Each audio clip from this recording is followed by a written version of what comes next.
quand la guerre s'est déclarée, c'était le mois d'août 1914, j'étais à Paris, chez le baron de la Motte. Le baron m'a dit, mon vieux, maintenant, c'est la guerre. Il va falloir que tu retournes voir tes vaches. Alors il m'a renvoyé voir les vaches. C'est terrible la humiliation. Les chants, les chants. Oh, oh là.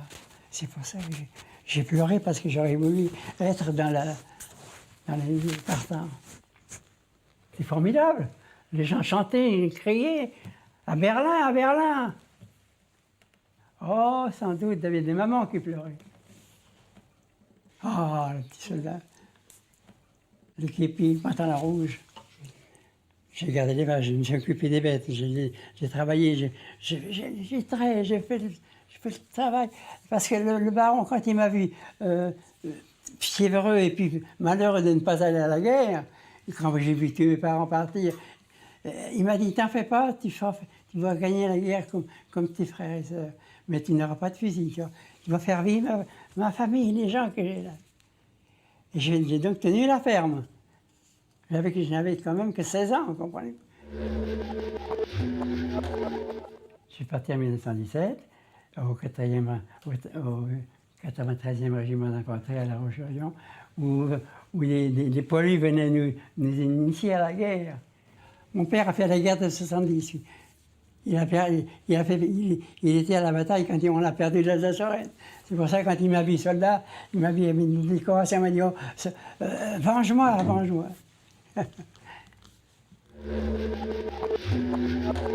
J'ai fait le baptême du feu dans la Marne, du côté de Sompuy, dans la Marne. Après, mon régiment a tenu longtemps un secteur dans les Vosges, à Sainte-Marie-à-Pie. J'étais dans une ferme où il y avait des enfants, il y avait 2 femmes et des petits-enfants. Et mon baptême du feu a été des obus qui se tombaient tout près de moi. Et des obus qui éclataient en l'air aussi. Là. Mais on demeurait continuellement dans les tranchées, n'est-ce pas? Il y avait des trous faits dans les côtés où les gens se mettaient pour dormir et se reposer, mais on restait dans les tranchées. Les tranchées, on a fait les tranchées quand on a gagné la victoire de la Marne. Vous savez, les Allemands ont été battus là. Alors c'est après qu'ils se sont terrés et on a fait comme eux qu'on a fait la guerre des terres.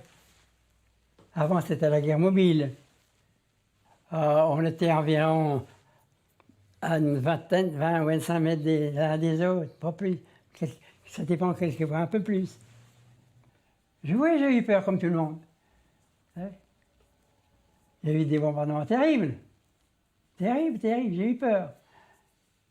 Mais malgré tout, je dis, il faut que tu sois soldat, il faut que tu tiennes tête aux Allemands qui étaient là.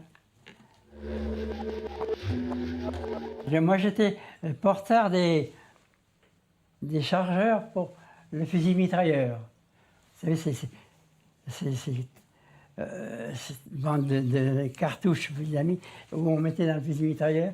Je suivais le type qui avait l'automitrailleuse, le fusil mitrailleur, j'étais toujours avec lui. J'avais des musettes pleines, 2 musettes pleines de ces chargeurs-là. Je crois que chaque soldat portait 40 kilos. De chaque côté, il avait il était chargé d'une vingtaine de kilos par musette, oui. La musette, le bidon, vous savez, le sac. Le soldat, à ce moment-là, il n'était pas comme maintenant. Maintenant, ils sont ils sont heureux, très heureux, mais heureusement pour eux. Mais nous, on portait le sac, c'était dur. Hein. Mon régiment? Oui, il a été 4 fois à Verdun, dans la grande bataille de Verdun.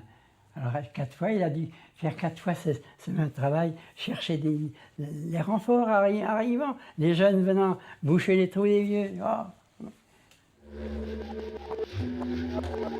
Dans les Vosges, on était avec des Américains, c'est quand ils sont arrivés en France. Les Américains sont arrivés en France. Ils étaient plus riches que nous, ils avaient davantage à manger. Ils avaient davantage. Mais enfin, avec les Français, on a toujours été en bonne collaboration avec. J'ai le souvenir de braves gens, très gentils. Il y a des cimetières entiers américains sur la... J'ai jamais eu peur de mourir. Si je me disais, je vais peut-être tuer, je vais pas être tué, mais jamais j'ai identifié que je serais mort.